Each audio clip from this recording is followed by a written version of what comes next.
மேகங்களுடனே வருவார். என்ன மேகங்களுடனே? எபிரேயர் 12:1 சொல்லப்பட்டிருக்கிறது.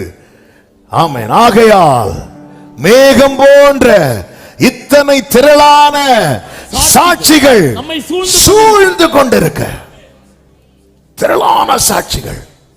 முதலாவது அவர் அல்லவா முதலாவது எடுத்துக்கொள்ளப்பட்டவர். அதனால ஒரு மேகம் அவர். அதன் பிறகு அவர் மட்டும். அவர் வரும்போது நமக்கு முந்தினவர்கள் அநேகர் உண்டு, அநேக பரிசுத்தவான்கள் உண்டு. அப்படியே வருவார். ஹல்லேலூயா. அவரை குத்தினவர்கள் அவரை காண்பார்களாம். ஆமென் சொல்லுங்க. அது எவ்வளவு பாக்கியம். மகிமையில் இயேசுவை. பிரியமானவர்களே, ஆண்டவரை இந்த குத்துனவங்க கூட்டத்தில் நின்று பார்க்க கூடாது.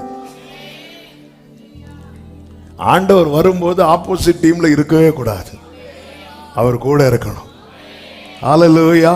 அந்த நாள்